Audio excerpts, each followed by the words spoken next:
Welcome back to our YouTube channel Radhe Radhe Study Center. So today we will start new topic narration या direct indirect. So now we will start our topic narration.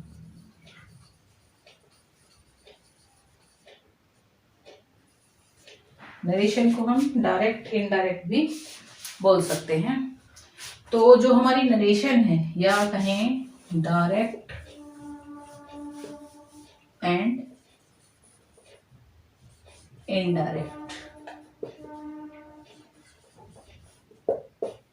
तो ये भी हमारी depend करती है tenses पर। Means अगर हमें डायरेक्ट इनडायरेक्ट करने हैं तो हमें उसके लिए टेंसेस के बारे में पता होना चाहिए। जैसे कि एक्टिव पैसिव में यानी एक्टिव वॉइस पैसिव वॉइस में हमारा टेंस के अकॉर्डिंग चेंज होता था, हमने अभी पिछले वीडियोस में कवर किया था उसको। ऐसे ही नरेशन में डायरेक्ट इनडायरेक्ट में टेंसेस के अकॉर्डिंग हम चेंजेस करते हैं। तो सपोज कीजिए जैसे हमारा प्रेजेंट टेंस है, प्रेजेंट इंडेफिनिट टेंस। मीन्स अगर हमारा जो डायरेक्ट सेंटेंस है, डायरेक्ट इनडायरेक्ट, इसमें डायरेक्ट एंड इनडायरेक्ट दो टाइप की स्पीच होती है। There are two types of speech in narration. First होती है हमारी डायरेक्ट एंड सेकंड होती है हमारी इनडायरेक्ट। डायरेक्ट मीन्स जब हम कोई भी बात, कोई भी व्यक्ति जब अपनी बात को डायरेक्ट, जिसको उसने कहना है उसको डायरेक्टली कहे। और इनडायरेक्ट मतलब जब हम किसी के थ्रू या किसी के द्वारा अपनी बात को किसी दूसरे तक पहुंचाएं, that is called indirect.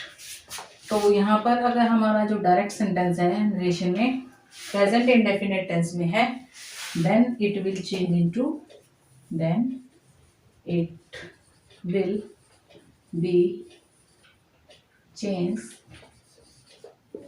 into past indefinite tense। Same ऐसे ही, ये तो हमारा हो गया first point.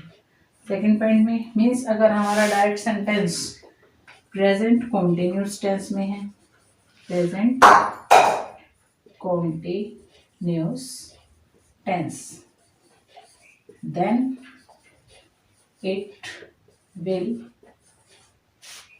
change into past continuous tense।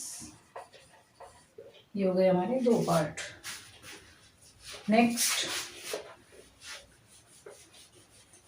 Third में अगर हमारा जो डायरेक्ट सेंटेंस है जिसे हमें इनडायरेक्ट में चेंज करना है, तो उसको प्रेजेंट परफेक्ट को हम चेंज करेंगे पास्ट परफेक्ट में। सो कीजिए थर्ड नंबर पर जो हमारा रूल होगा, मीन्स प्रेजेंट परफेक्ट टेंस में अगर हमारा डायरेक्ट सेंटेंस है, then it will change into past perfect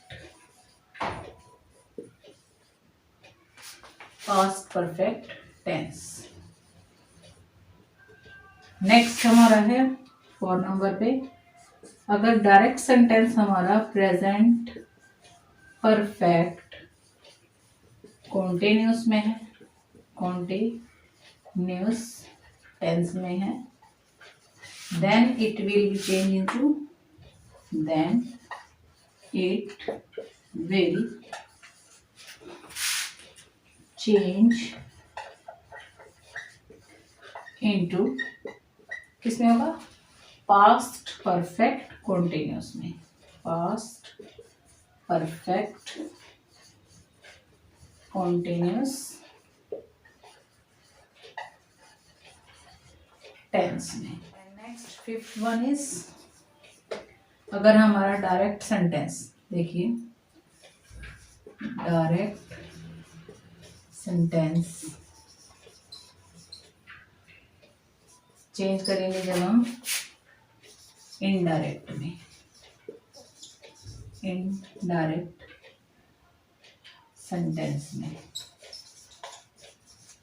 तो जो हमारा डायरेक्ट सेंटेंस है अगर वो पास्ट इंडेफिनिट टेंस में है, पास्ट इंडेफिनिट टेंस में है, then it will change into past perfect. ऐसा नहीं है, मीन्स अगर प्रेजेंट इंडेफिनिट को तो हमने चेंज किया पास्ट इंडेफिनिट में, प्रेजेंट कॉन्टिन्यूस को किया पास्ट कॉन्टिन्यूस में, प्रेजेंट परफेक्ट को किया पास्ट परफेक्ट में, एंड प्रेजेंट परफेक्ट कॉन्टिन्यूस को किया पास्ट परफेक्ट कॉन्टिन्यूस में, तो पास्ट इंडेफिनिट टेंस चेंज होगा पास्ट परफेक्ट में, पास्ट परफेक्ट टेंस। और अगर हमारा सेंटेंस डायरेक्ट पास्ट कॉन्टिन्यूस में है, पास्ट कॉन्टिन्यूस में है, then it will change into past perfect continuous tense। और जो हमारा फ्यूचर टेंस होता है, फ्यूचर टेंस, उसमें हम डायरेक्ट इनडायरेक्ट में टेंसेस के अकॉर्डिंग चेंज ना करके उसमें कंडीशनल चेंजेस होते हैं, कंडीशनल चेंजेस, जैसे will, would, shall, should, can, could, may, might, इस टाइप से। ओके, तो आपने देखा कि फ्यूचर टेंस में हमारे जो चेंजेस हैं वो कंडीशनल होते हैं, मीन्स कंडीशन के अकॉर्डिंग होते हैं, विल का वुड, शैल का शुड, कैन का कुड, मे का माइट, इस टाइप से। ठीक है, तो नेक्स्ट इससे आगे मैं आपको डायरेक्ट इनडायरेक्ट डिटेल में शुरू कराने से पहले आपको जो जो चीज़ें हमारी इसमें यूज़ होंगी, जैसे प्रोनाउंस हैं और हमारे today, yesterday, last day, last night, इस टाइप से जो चेंजेस होते हैं वो मैं आपको बताऊंगी। First person, second person, subject, object के जो चेंजेस होंगे वो मैं आपको बताऊंगी।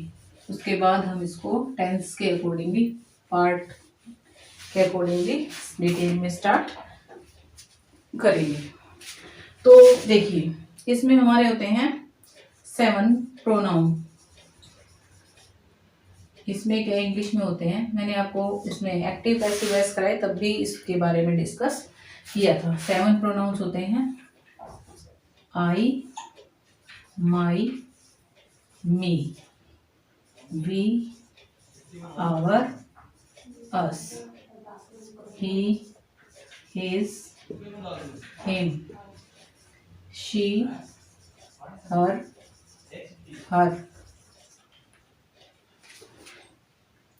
they, their, them, it, its, it, and last होगा you, your, you। अब आप कहेंगे कि इसका क्या यूज है नरेशन के अंदर। इसमें अब जो हमारा, जब हम डायरेक्ट सेंटेंस में देखते हैं कि जो हमारा रिपोर्टिंग वर्ब और रिपोर्टिंग स्पीच, वो मैं डिटेल में भी आपको जब एग्जांपल के साथ कराऊंगी तब समझ में आएगा। तो जो डायरेक्ट सेंटेंस होता है उसमें हमारी रिपोर्टिंग वर्ब होती है और रिपोर्टिंग स्पीच होती है। सपोज कीजिए डायरेक्ट सेंटेंस, डायरेक्ट सेंटेंस, ये सिर्फ मैं आपको वैसे बताने के लिए, समझाने के लिए बता रही हूँ। ठीक है, जैसे हमारा डायरेक्ट सेंटेंस है, she said to him, comma, inverted comma, close, you are making a noise, inverted comma close. तो जो ये इन्वर्टेड कोमास के अंदर जो हमारा सेंटेंस होता है वो होती है रिपोर्टिंग स्पीच, रिपोर्टिंग स्पीच, और ये होती है हमारी रिपोर्टिंग वर्ब, रिपोर्टिंग वर्ब। ठीक है, सेड टू चेंज होता है टोल्ड में, लेकिन कुछ कंडीशनल चेंजेस होते हैं उसके अंदर। सेड टू की जगह जैसे ऑर्डर्ड हो, रिक्वेस्ट हो तो रिक्वेस्टेड टू, ऑर्डर्ड टू, इस टाइप से। ठीक है, अब जो हमारा इसमें रिपोर्टिंग वर्ब में सब्जेक्ट होता है, अगर वो फर्स्ट पर्सन होता है, first person, then it will change into reporting speech object.